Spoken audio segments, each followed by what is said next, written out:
Assalamualaikum guys, selamat datang ke channel Info Animasi, info hiburan untuk anda. Yang pertama, kemalangan. Karina dan Patricia terlibat dalam kemalangan jalan raya semasa dalam perjalanan menuju ke tempat yang telah diberitahu oleh Mizan untuk berjumpa.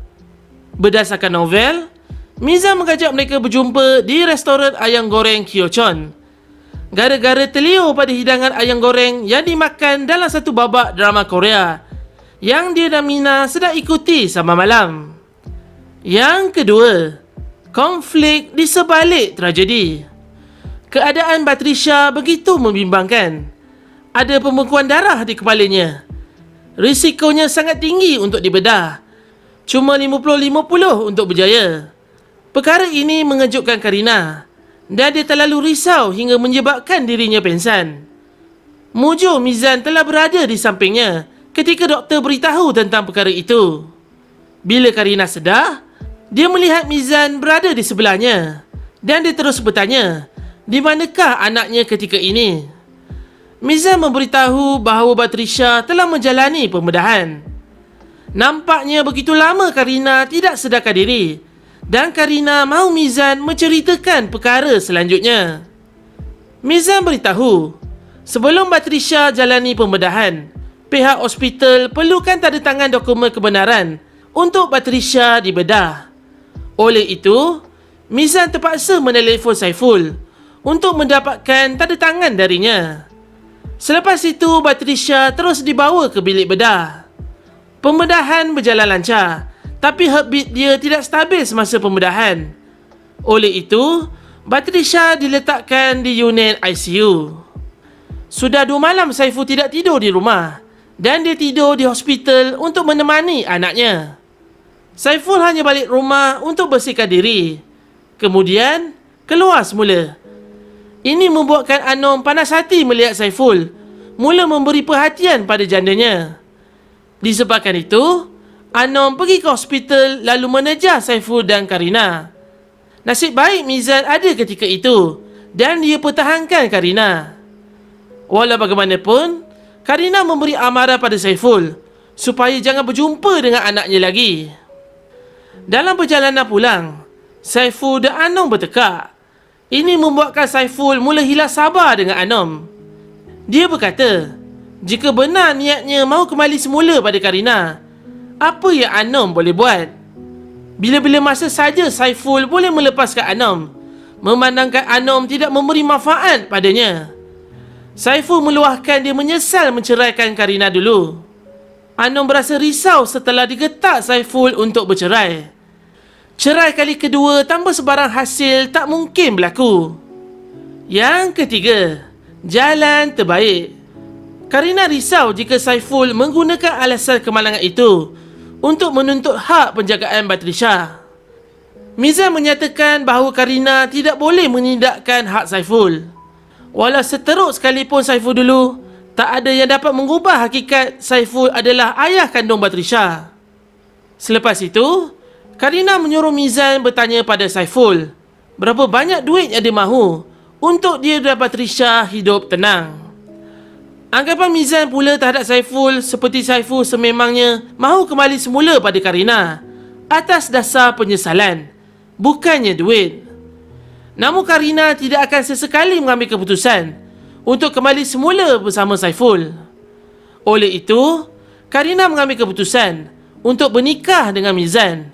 Mungkin itu merupakan jalan terbaik bagi mengelakkan sebarang tindakan Saiful terhadapnya. Yang keempat, mangsa fitnah. Mizan mendapat berita di mana Karina mahu membatalkan majlis pernikahan. Kenapa Karina membuat keputusan yang drastik itu? Karina sengaja mencabar kesabarannya. Kalau ikutkan hati, mahu saja dia bawa lari Karina ke Siam dan nikah di sana. Semudah Karina melamarnya, semudah itu juga menolak lamaran yang telah dipersetujui. Sepatutnya perkara ini perlu dibincangkan terlebih dahulu. Semuanya berpunca dari Anom sendiri. Bertopengkan wajah manis dan kata-kata lembut bukannya susah untuk mempengaruhi Karina yang sedia goyah. Sebenarnya Anom memfitnah Mizan. Dia berkata pada Karina yang Mizan telah membayarnya untuk bercerai dengan suaminya dulu supaya dia dapat kembali pada Saiful. Mizan menidakkan tuduhan tersebut. Untuk apa dia bayar Anom jika dia boleh terus tawarkan pada Saiful? Memang benar dia ada perjanjian dengan Saiful, tapi itu semua demi kebahagiaan Karina semata-mata. Selain itu, tuduhan berkaitan dengan cek pemberian Mizan setelah Saiful dan Anom diberhentikan kerja. Mizan menggeleng kepala kerana Karina mudah percaya dengan kata-kata mereka. Mizan seperti sudah malas menjelaskan kebenaran. Majlis pernikahan tetap diadakan dan terpulang pada Karina sama ada mahu hadir ke masjid atau tidak. Mizan akan terima apa saja keputusan nanti. Tapi nampaknya Karina dan Mizan telah ditakdirkan bersama. Hubungan mereka berdua telah berbaik semula. Opah, Kamaru dan Halijah gembira melihat kemesraan mereka. Yang kelima, bersepakat. Asma dan Anom mempunyai visi demi kepentingan masing-masing, tapi cuma satu tujuan yang sama, iaitu harta. Asma mahu Saiful berbalik semula pada Karina agar dapat menumpang kesenangan dari harta Karina. Manakala Anom mahukan Mizan, jejaka yang cukup pakej. Oleh itu, Anom telah mengumpah bomoh agar Karina terpikat semula dengan Saiful dengan cara menabur sebuah jampi di sekitar laman rumah Karina. Sebelum itu, Anom perlu menghasut Saiful supaya menuntut hak penjagaan Batrisya dan mereka akan berulang alik ke KL. Kesempatan itu, Anom bolehlah melaksanakan tugas yang telah bomoh arahkan. Dan di samping itu juga, dia cuba menggoda Mizan dikala Mizan dan Karina berantakan.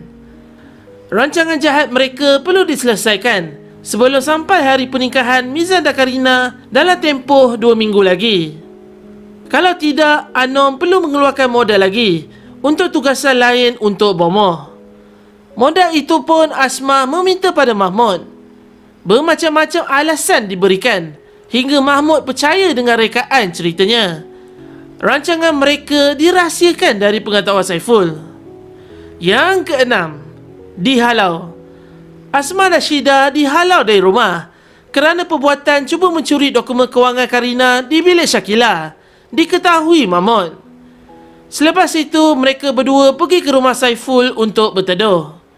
Dalam perjalanan, kereta yang mereka naiki kehabisan minyak dan terpaksalah berjalan kaki untuk separuh lagi perjalanan. Mujur ketika itu Saiful ada di rumah.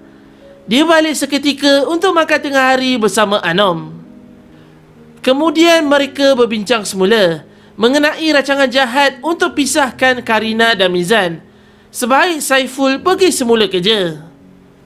Anom memarahi Asma dan Syida kerana perbuatan mereka boleh membongkarkan segala perkara yang dirancang. Selepas itu, Syida dengan berani menggugut Anom kerana dia, Asma, dimarahi Mahmud.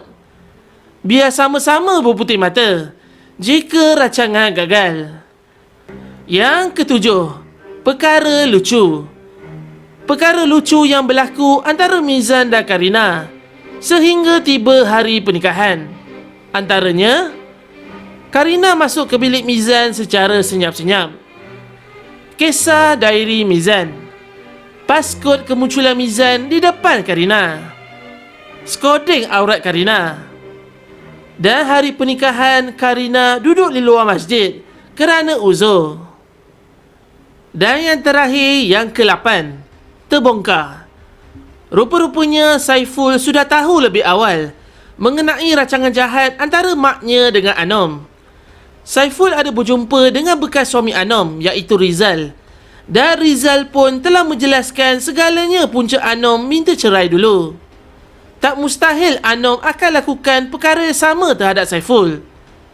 Maka di saat ini tiba masanya Asma dan Syida memberitahu perkara sebenar-benarnya tentang rancangan dengan Anom. Asma memberitahu pada Saiful bahawa Anom mahukan Mizan. Itu sebab bila Anom mendapat tahu mengenai berita tentang pernikahan Karina dan Mizan melalui rakan sekerjanya dulu, dia meroyan dan menjerit bagai disampuk. Mengenai sebut jampi bomoh, Saiful telah menukarkannya dengan bahan yang lain. Jadi kesannya tidak akan menjadi. Anom naik gila apabila Saiful tidak mahu menceraikannya. Saiful tidak akan membiarkan Anom merosakkan orang lain. Dan dia akan buatkan Anom gantung tak bertali. Anom pergi ke dapur dan mengambil pisau, lalu diletakkan pada pangkal leher Asmah. Plan A tak berjaya. Plan B pula menyusul. Tidak memiliki mizan pun tak mengapa. Dan Anom kini mahukan duit dana Karina yang diuruskan Shakila. Anom menyuruh Syida mengambil gambar Saiful yang telah diikat. Kemudian gambar Asmah dengan keadaan yang tidak bermaya, setelah mukanya ditoreh dengan mata pisau. Syida teruti saja arahan dan gambar tersebut dihantar pada Shakila. Tidak lama selepas itu, Shakila pun menelefon dan Anom menyuruhnya memindahkan dana Karina dalam akaunnya. Tapi dana tersebut ada limit untuk pindahan. Dalam masa 1 hari, hanya 10,000 saja boleh dikeluarkan dari akaun. Tapi itu pun hanya kebenaran dari Karina saja. Nampaknya Shakila tidak gerun pun dengan tindakan Anom. Dia dengan berani berbalas kata dengan Anom. Tapi apapun, dia berusaha untuk dapatkan duit tersebut dalam masa 1 jam. Bila Shakila datang ke rumah untuk memberi duit itu, konflik ketegangan mereka sudah hampir ke penghujungnya. Saiful dapat membuka ikatan talinya dan dia mahu menyerang Anom ketika dia leka dengan duit yang dia dapat. Tapi malang, Asmah bertindak terlebih dahulu untuk melepaskan diri. Dia meronta-ronta cuba meloloskan diri dari genggaman Anom. Tapi kegopohan Asmah memakan diri. Pisau di tangan Anom terbenam ke dalam perut Asmah apabila pergelutan berlaku. Anom melarikan diri bersama beg yang berisi duit itu. 3 beradik itu kalut melihat keadaan Asmah. Dan setelah itu Asmah dihantar ke hospital.